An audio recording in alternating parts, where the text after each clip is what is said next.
छात्रों, हम आज तृतीय विभक्ति पढ़ने जा रहे हैं। इससे पहले हमने द्वितीय विभक्ति पढ़ी थी। द्वितीय विभक्ति पर पुनः एक बार मैं चर्चा करता हूँ, आपको पुनः बताता हूँ। द्वितीय विभक्ति का प्रयोग कर्म में होता है, अर्थात जहाँ क्रिया कोई वाक्य में कर्म होता है उसमें द्वितीय विभक्ति लगाते हैं। कुछ नियम तक कि द्वितीय विभक्ति ही कहाँ लगेगी। एक तो 16 धातुओं में लगती थी, जैसे द्वि, आच, पच्छ, दंड, रुद्ध आदि। और एक सूत्र था, मतलब कुछ शब्द ऐसे होते हैं जिनसे पहले द्वितीय लगानी थी, मतलब उनसे पहले कोई शब्द आएगा तो वहाँ द्वितीय लगानी है। यस, यदि वाक्य में वह शब्द आ गए तो समझ लो वहाँ कर्म द्वितीय होगा। देखो, जैसे अपन ने पढ़ा था परित समया निक्षा अंतरांतरण अभित उभियत आदि शब्द जो पढ़े थे उनके अर्थ में क्या था, द्वितीय आती थी। उसके बाद सूत्र पढ़ा था आदि सिंह स्था सामकरम, अर्थात आदि उपसर्ग के बाद यदि सिंह, स्था और आस धातु आ जाए तो वहाँ द्वितीय होती है। उसके बाद अगला सूत्र था उपान व द्यांग बसय, यदि उप, अनु और आ उपसर्ग के बाद वस धातु आए तो भी वहाँ द्वितीय होगी, अर्थात क्रम में द्वितीय लगाएंगे। तो ऐसे सूत्र पढ़े थे।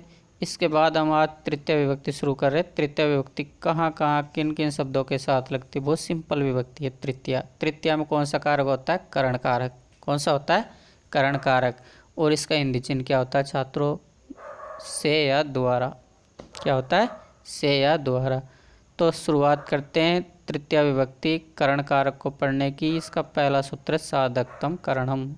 साधकतम मतलब जो साधन का कार्य करता है, अर्थात कर्ता जब अपनी क्रिया करने के लिए किसी को साधन बनाता है तो उस साधन में तृतीय विभक्ति लगाएंगे, ये समझ लो। जैसे साधकतम करणम सूत्र था, तो कर्तृकरणयोस् तृतीया स्यात्। कर्तृकरणयो, कर्ता जब करण का प्रयोग करता है या साधन का प्रयोग करता है तो उसमें तृतीया होती है।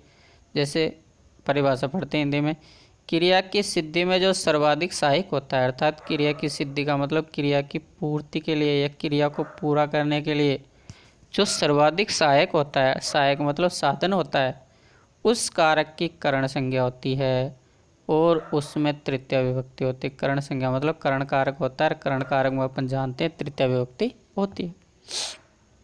तो समझो कि क्रिया की सिद्धि के लिए परिभाषा उतार लेना, पहले सूत्र लिखना साधकतम करणम। साधकतम करणम के बाद आप सीधा इसकी हिंदी परिभाषा उतार लेना कि क्रिया की सिद्धि में जो सर्वाधिक सहायक होता है उस कारक की करण संज्ञा होती है और उसमें तृतीया विभक्ति प्रयुक्त होती है। जैसे साधन मतलब शॉर्ट में ये याद रखो कि कर्ता अपने काम करने के लिए या क्रिया करने के लिए जिसको साधन बनाएगा उसमें तृतीया लगानी है। जैसे जागृति कलमेन लिखती, तो जागृति नाम है बालिका का कि जागृति कलम से लिखती है। अब बेटे लिखने के लिए किसको साधन बनाया इसने, कलम को, तो कलम में पकड़ के कौन सी लगा दी, तृतीय लगा रखी। देखो कलमेन, कैसे पता चला तृतीय है, जैसे राम शब्द बोल के देख लिया करो रामेण, उसी प्रकार कलम में भी लगा रखिए कलमेन। दूसरा वाक्य वेशशाली जलेन मुखम प्रक्षालयति, वेशशाली मुख धोती है। अब मुख धोने के लिए किसको साधन बनाया, जल को, तो जलेन। उसके बाद राम दुग्धेन रोटिकाया, रोटिकाम खादति, तो यहाँ राम ने किसके साथ रोटी खाई, रोटी खाने के लिए किसको साधन बना लिया, दूध को, दूध के साथ खा रहा है। सुरेंद्र पदाभ्याम चलती, अरे सुरेंद्र पैरों से चल रहा है। अब चलने के लिए साधन किसको बनाया, पैरों को, तो पैरों में तृतीय लगा रखिए। तो समझ लो तृतीय किस में लगेगी, साधन में लगेगी। एक तो कि जिसको साधन बनाता है या कर्ता अपनी क्रिया को पूरी करने के लिए जिसकी सहायता लेता है उसमें तृतीय होगी, या जिसको साधन बनाता है उसमें तृतीय होगी। अगला है, अगले को समझो कर्मवाच्य और भाववाच्य। जब अपन वाच्य परिवर्तन पढ़ेंगे उसमें समझ लेंगे इनको, लेकिन और कर लो एक बार चर्चा। कर्मवाच्य तो भाववाच्य का जो कर्ता होगा उसमें तृतीय लगानी है। क्यों, क्योंकि वहाँ कर्ता को हम अप्रधान बना देते हैं, अर्थात कोने में बिठा देते हैं कि भाई तेरा कोई काम नहीं है, अब तो कर्म ही करेगा पूरा काम। तो देखो यहाँ कर्ताओं में तृतीय लगा रखी, सब में तृतीय का मतलब इन्हें अप्रदान कर दिया। जैसे रामेण लेख लिखते, लेख लिखा जाता है किसके द्वारा, राम के द्वारा। तो यहाँ राम मुख्य नहीं है, यहाँ लेख मुख्य है। क्या लिखा जाता है, लेख। क्या लिखा जाता है, लेख। मया जलम पियते, क्या पिया जाता है? जल पिया जाता है। तो मया में तृतीय लगा दी। क्यों? क्योंकि यह कर्मवाच्य है वाक्य। तेन अस्यते, जब कर्म बीच में ना हो और केवल कर्ता और क्रिया हो तो वहाँ भाववाच्य वाक्य कहलाता है। वो देखो यहाँ कर्म नहीं है, तेन अस्यते, केवल तेन यहाँ कर्ता है जिसमें तृतीय लगा रखी है, अस्यते यहाँ क्रिया है, कर्म है ही नहीं। जब कर्म नहीं है तो भाववाच्य में चले जाते वो वाक्य। ये तो थे क्रमवाच्य वाले वाक्य।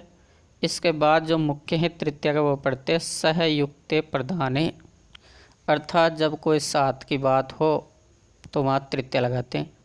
सहयुक्ते, सह यानी साथ के युक्त में जब प्रधान हो, जब साथ का युक्त प्रधान हो तो वहाँ तृतीय लगती है। किसमें? जिसके साथ जाया जाए। जैसे मैं माता के साथ जाता हूँ तो किसके साथ जा रहा हूँ? माता के साथ, तो माता में तृतीय लगानी है। जैसे मैं पिता के साथ जाता हूँ तो पिता में तृतीय लगानी है। जैसे मैं मेरे मित्र के साथ जाता हूँ तो मित्र में तृतीय लगानी है। जिसके साथ जाते हैं उसमें तृतीय लगाते हैं। अब साथ का अर्थ प्रकट करने वाले 4 वर्ड हैं यहाँ। सह का मतलब भी साथ ही होता है, साकम का मतलब भी साथ ही होता है, समम का मतलब भी साथ होता है, और सार्धम का अर्थ भी साथ ही होता है। अब इन चारों में से कोई सा भी दे दे, चाहे सह दे दे, चाहे साकम दे दे, चाहे समम दे दे, चाहे सार्धम दे दे, इनको देख करके आपको तृतीय लगाने। किसमें? जिसके साथ जाना है हमें। देखो कि सह साकम समम सार्धम शब्दों के योग में तृतीय विभक्ति होती है। इसने तो इतना ही बताया तृतीय विभक्ति होती है, लेकिन कहाँ लगाएंगे? जिसके साथ हम जाएंगे। जैसे जनक पुत्रेण से गच्छति, जनक पुत्र के साथ जाता है तो जनक यानी पिता, पुत्रेण यानी पुत्र के साथ, सह यानी साथ, गच्छति यानी जाता है। तो किसके साथ जा रहा है? जनक। पुत्र के साथ तो पुत्र में पकड़ के कौन सी लगा दी? तृतीया। उसी प्रकार सीता गीतिया साकम पढ़ती, सीता गीता के साथ पढ़ती है तो किसके साथ पढ़ रही है? गीता। सीता गीता के साथ तो गीता में तृतीय लगा दी। जैसे आपको हिंदी दे रहा है वो कि यार सीता गीता के साथ पढ़ती है, संस्कृत बनाओ, तो बस सीता गीतिया गीता में तृतीय लगा देना जिसके साथ पढ़ रही है उसमें। तो सीता गीतिया साकम पढ़ती। अब साकम की जगह आप कोई सा भी ला सकते थे, यहाँ सह ला दो, चाहे साकम लिख दो, चाहे सम लिख दो, चाहे सार्धम लिख दो, अर्थ वही निकल जाता कि सीता गीतिया साकम पढ़ती। अगला है, थोड़ा जल्दी लेते छात्रों, वीडियो लंबा बन जाता है नहीं तो।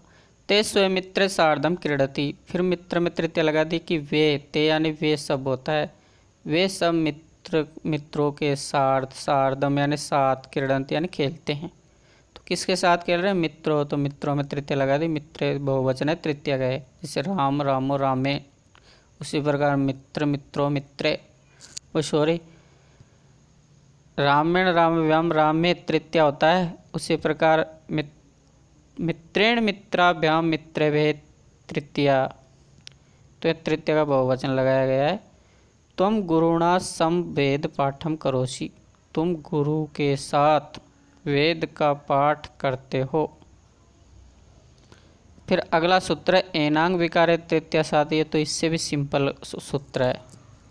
दूसरा सूत्र था सहयुक्ते प्रधान, अर्थात सह साकम समम और सार्ध जब शब्द आ जाए तो जिसके साथ जाएंगे उसमें तृतीय लगाएंगे, या इनसे पहले वाले वर्ड में क्या लगाएंगे? तृतीय लगाएंगे।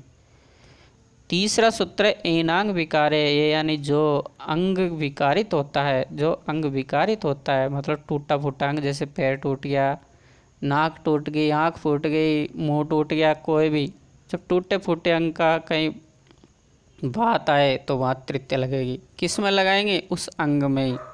जैसे पैर से लंगड़ा है तो किस से लंगड़ा है? पैर से, तो पैर में पकड़ के तृतीय लगा दो यार।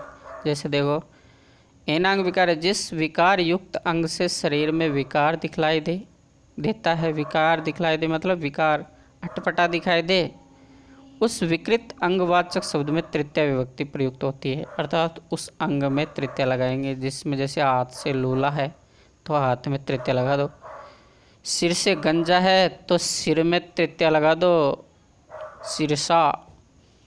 तो देखो पहला वाक्य स नेत्रेण काण अस्ति, काणा किससे? वो नेत्र से, मतलब नेत्र विकारित दिखाई दे रहा है, विकृत, तो नेत्र में तृतीय लगा दी नेत्रेण, कि स नेत्रेण काण अस्ति, वह नेत्र से काणा है।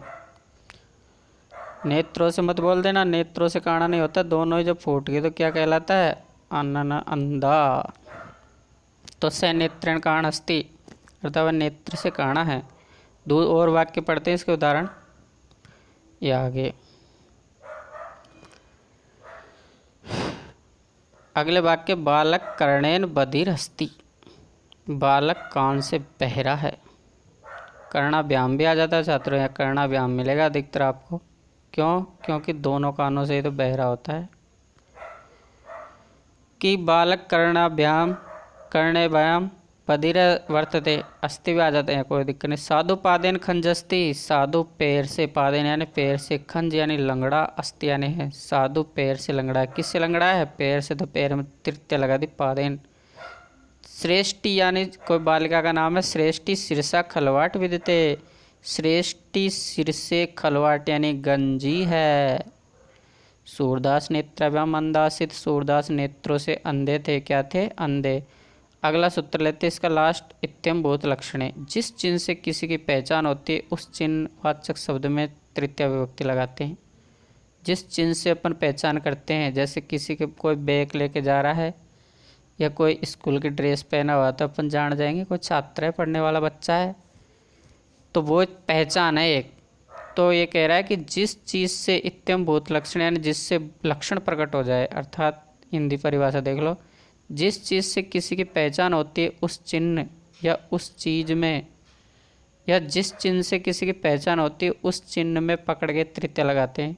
देखो उदाहरण पहला, स जटापि तापस प्रतीयते। अब प्रतीयते शब्द आते समझ लो, आपको चिन्ह में किसी को इनको चिन्ह आएगा उस चिन्ह में तृतीय लगाने। जैसे स जटाभि, जटाभि यानी बालों से, तापस यानी तपस्वी, प्रतीयत यानी प्रतीत हो रहा है कि वह जटाओं से तपस्वी प्रतीत हो रहा है।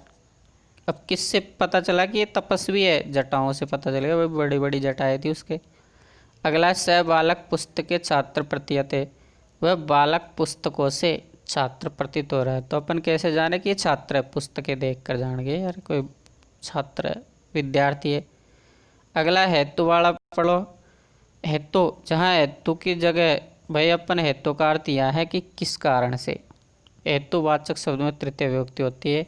यदि हेतु आ रहा है ना तो षष्ठी लगाएंगे वाक्य में। यदि हेतु नहीं है और उसका अर्थ निकल रहा है, हेतु का मतलब होता है किस कारण से। जैसे पूर्णेन हरि दृष्ट है, पुण्य से हरि को देखता है, तो अपन कहेंगे किस कारण से देखा? हरि को पुण्य के द्वारा देखा। सदेन वसती, वह किस लिए रहता है? किस कारण से रह रहा है? अध्ययन के लिए। तो छात्रों कारण आएगा यहाँ, हेतु का मतलब यहाँ है कारण, किस कारण से कोई काम हो रहा है, तो वो कारण में तृतीय लगाएंगे। जैसे विद्या यश वर्धते, विद्या से यश बढ़ता है, तो यश किससे बढ़ा? विद्या से। कारण बनी ना विद्या, भाई विद्या ही तो कारण है यश को बढ़ाने का, तो जो कारण बने उसमें तृतीय लगा देंगे। जैसे विद्या विनयन शोभते, विद्या विनय से शोभा देती है कि भाई ये कोई विद्यावान है। यदि विनय नहीं है, चाहे कितना ही पंडित हो, वो कोई शोभा नहीं देगा। प्रकृत्या दिव्योपसंख्यानाम, प्रकृत्या दिव्योपसंख्यानाम, तो देखो प्रकृत्या मतलब अपन कहते हैं यार वो स्वभाव से अच्छा है, वो प्रकृति से अच्छा है, तो इन प्रकृति स्वभाव आदि जो शब्द आ जाए बीच में तो उनमें तृतीया लगानी। जैसे देखो, स प्रकृत्या साधु अस्ति, वह प्रकृति का मतलब होता है स्वभाव, कि वह स्वभाव से साधु यानी अच्छा, अस्ति यानी है, वह स्वभाव से अच्छा है। किससे अच्छा है? स्वभाव से, प्रकृति से। तो उस प्रकृति या स्वभाव जो शब्द आएगा उसमें तृतीय लगाएंगे, क्योंकि पहचान हो रहा है प्रकृति दिव्य उपसंख्यानम, कि यहाँ प्रकृति आदि से जिसकी पहचान हो उसमें तृतीय लगती है। तो देखो इसकी हिंदी अर्थ पढ़ लो, हिंदी परिभाषा की, प्रकृति स्वभाव आदि क्रिया विशेषण शब्दों में तृतीय विभक्ति होगी, अर्थात प्रकृति या स्वभाव कहीं आ जाए तो उसमें तृतीय लगानी है। देखो, स प्रकृत्या, प्रकृति में तृतीय विभक्ति है, नदी की तरह नद्या, उसी प्रकार प्रकृति की प्रकृत्या साधु अस्ति। गणेश सुखेन जीवती, गणेश सुखपूर्वक जी रहा है। प्रियंका सरलता लिखती, प्रियंका सरलता से लिखती। मूर्ख दुखेन जीवती, मूर्ख लोग दुखों से जीवते हैं। निषेधार्थम अलम, अलम शब्द का अर्थ पढ़ लेना था छात्रों। अलम असितेन, अलम में दो होती है, एक तो चतुर्थी भी होती है, एक तृतीया भी होती है। अब अलम शब्द के योग में तृतीय विभक्ति होती है कब? जब अलम पहले हो और बाद में कोई वर्ड आ रहा हो तो उसमें तृतीय लगाएंगे, और अलम से पहले यदि कोई वर्ड लिखना है तो उसमें चतुर्थी लगा के लिखेंगे। अलम का अर्थ होता है पर्याप्त या और यहाँ अलम का अर्थ निकल रहा है मना करने वाला, कि अलम असितेन मत असो, अलम विवादेन विवाद मत करो, विवाद यानी झगड़ा, एक्शन। इसके बाद चतुर्थी विभक्ति पढ़ते हैं।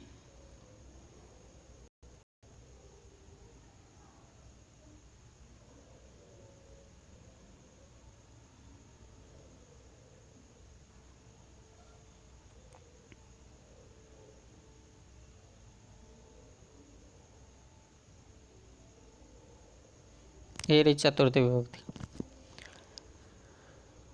पहले देखते कितनी मिनट का वीडियो हो गया अपना, 15 मिनट का है, अभी तो चतुर्थी हो जाएगी छात्रों पूरी।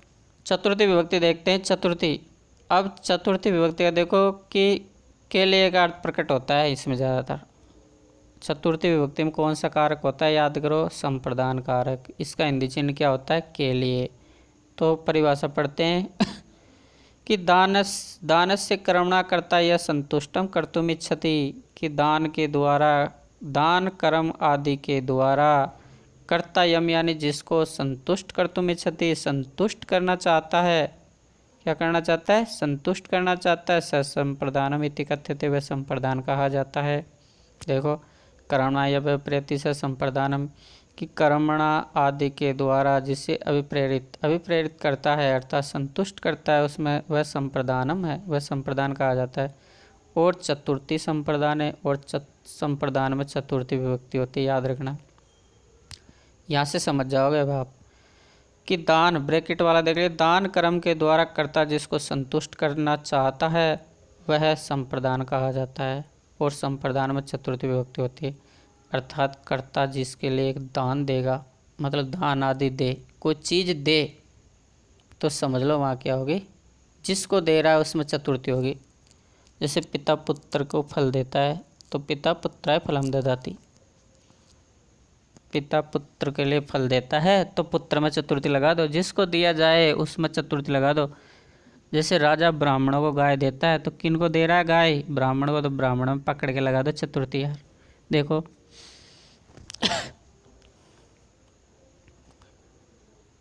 देखिए छात्रों, जैसे नरप निर्धनाय धनम यच्छति, नरप यानी राजा, निर्धनाय निर्धनों के लिए, धनम यच्छति धन देता है।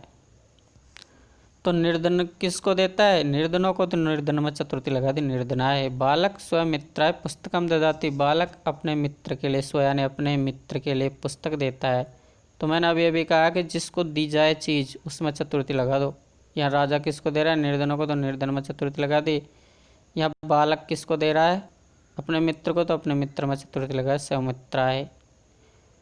तो देने में जैसे ब्राह्मण, राजा ब्राह्मणों गाय देता है तो राजा ब्राह्मणाय गाम ददाति। जैसे रमेश कमल को कुछ देता है तो रमेश कमलाय पुस्तकम ददाति, जिसको दे उसमें चतुर्थी लगा दो। अगला सूत्र है इसका सेकंड। पहला चतुर्थी का पहला नियम तो ये पढ़ा हमने भाई कि कर्ता जब किसी को कोई चीज़ देता है या कर्ता अपनी क्रिया के द्वारा जिसको कोई कुछ दे करके संतुष्ट करना चाहता है उसमें चतुर्थी होती है।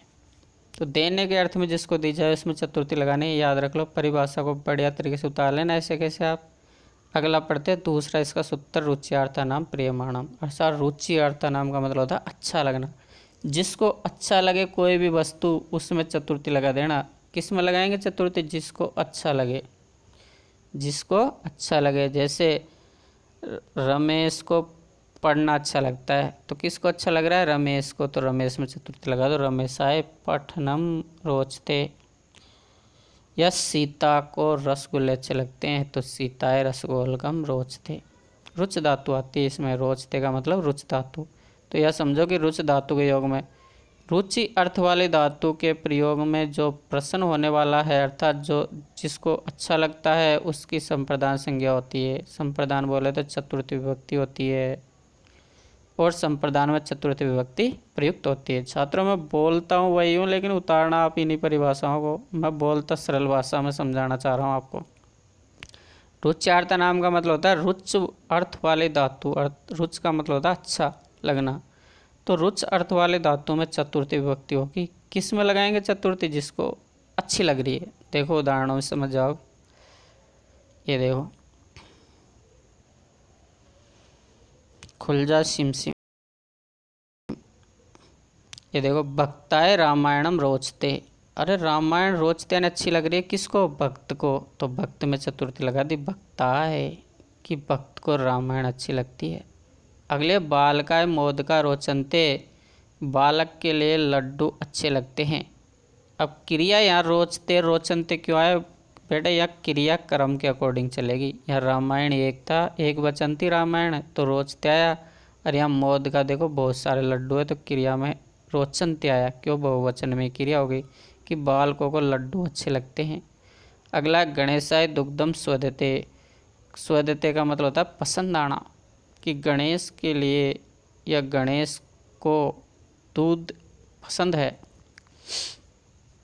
इसका तीसरा सूत्र, क्रोध द्रोह ईर्ष्या असूया नाम यम प्रतीकोप है, कि क्रोध द्रोह ईर्ष्या और असूय धातुओं में चतुर्थी होती है। यम प्रतीकोप, जिस पे क्रोध आदि किया जाए उस पर चतुर्थी लगा दें। अरे भाई, कहने का मतलब जिस पर क्रोध किया जाए उसमें चतुर्थी लगाओ। क्या लगाओ? चतुर्थी लगाओ। या जिस पर ईर्ष्या की जाए जिससे उसमें चतुर्थी लगानी है। या जिस पे द्रोह विद्रोह किया जाए उसमें चतुर्थी लगानी है। तो देखो इसकी परिभाषा समझ लो। क्रोध आदि अर्थ वाले धातुओं के प्रयोग में जिसके ऊपर क्रोध किया जाता है उसकी संप्रदान संज्ञा होगी, अर्थात उसमें चतुर्थी विभक्ति होगी। देखो कैसे, जैसे इनका अर्थ समझ लो। क्रुद्ध यानी क्रोध करना, इसके रूप चलते क्रुद्यति, क्रुदित, क्रुदंती धातुएं हैं ये सब। द्रोह यानी विद्रोह करना या द्रोह करना। ईर्ष्या यानी ईर्ष्या करना। असू यानी निंदा करना। जब ये धातुएं कहीं आ रही है तो जिनके लिए आ रही है उसमें चतुर्थी लगानी है। जैसे पिता पुत्र क्रुदति, पिता पुत्र पर क्रोध करता है, तो किस पर क्रोध आदि किया जाए? जैसे ऊपर परिभाषा में पढ़ा कि जिसके ऊपर क्रोध किया जाता है उसमें चतुर्थी लगानी है। अब क्रोध का मतलब यह ईर्ष्या से भी है, द्रोह से भी है, असूयति से भी है। जैसे किंकर नरपाय द्रोहयति, किंकर लोग नृप के लिए विद्रोह करते हैं। द्रोहयति यानी विद्रोह करते हैं।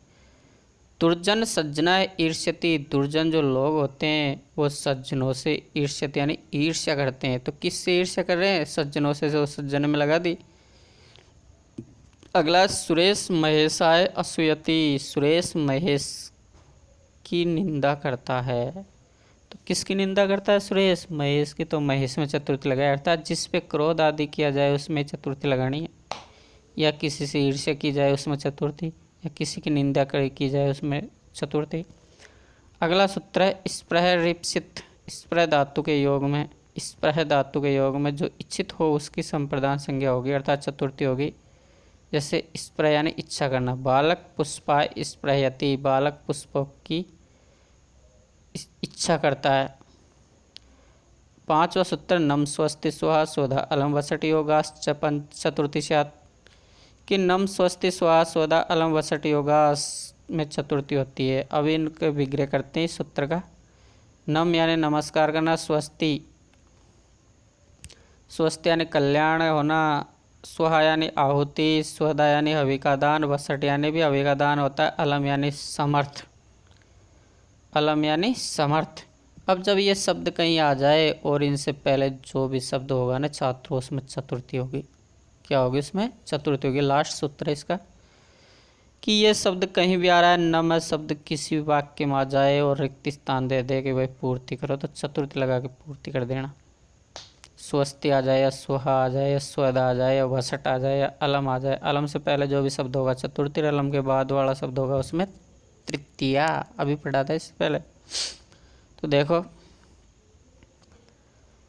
तो वाक्य बना लेते हैं। नम रामाय नमः, राम के लिए नमस्कार है। गणेशाय स्वस्ति, गणेश के लिए कल्याण। प्रजापति स्वाहा, प्रजापति के लिए स्वाहा यानी आहुति देता हूँ। पितृव्य स्वदा, पितरों के लिए आहुति देता हूँ। पितृव्य यानी अपन जो वो करते हैं ना, पितृ यज्ञ करते हैं, पितृदान करते हैं, उनमें पितृ मतलब अपने बड़े बूढ़ों को आहुति देते हैं। पितृव्य स्वाहा, सूर्याय वसट यानी सूर्य देव को आहुति देना। दैत्यव्य हरि अलम, दैत्यों के लिए हरि पर्याप्त है, समर्थ है। अलम का अर्थ यहाँ पर्याप्त से भी है, कि दैत्यों के लिए हरि पर्याप्त है। भाई हरि डांट लेगा, सबको संभाल लेगा। किन दैत्य यानी राक्षसों के लिए। अगला छठा सूत्र है धातु रेर उत्तमर्ण धृन धातु। धृन धातु जहाँ आ जाए वहाँ चतुर्थी होगी। किसमें चतुर्थी होगी? जिसके लिए, जैसे देवदत्त यज्ञदत्ताय शतम धारयति। देवदत्त यज्ञदत्त को 100 रुपये का ऋणी है, अर्थात ऋण देता है। तो यहाँ तक थे छात्रों। नम स्वस्ति स्वाय इन शब्दों को थोड़ा ध्यान से पढ़ लेना। एक तो नम स्वस्ति स्वाय निश्चित आता है 8 क्लास में और हर एग्जाम में आएगा आपके। इनमें से एक या तो स्व आ जाए, स्वस्ति आ जाए, नम आ जाए। और एक क्रोध द्रोही ईर्ष्या वाला चतुर्थी वाला पढ़ना। तृतीया में एनांग विकार वाला अच्छी तरह से पढ़ लेना। आपके यहाँ चतुर्थी विभक्ति तक होगी, इनको अच्छी तरह नोट कर लेना। किसी प्रकार की कोई वो मत करना, आलस्य मत करना। यहाँ एक एक शब्द पहले चुन चुन के लिए गए, यदि इनमें से छोड़ दिया तो नंबर कट सकते हैं, इसलिए बड़े तरीके से इनको नोट करना और इनको याद करने की चेष्टा करनी है। धन्यवाद।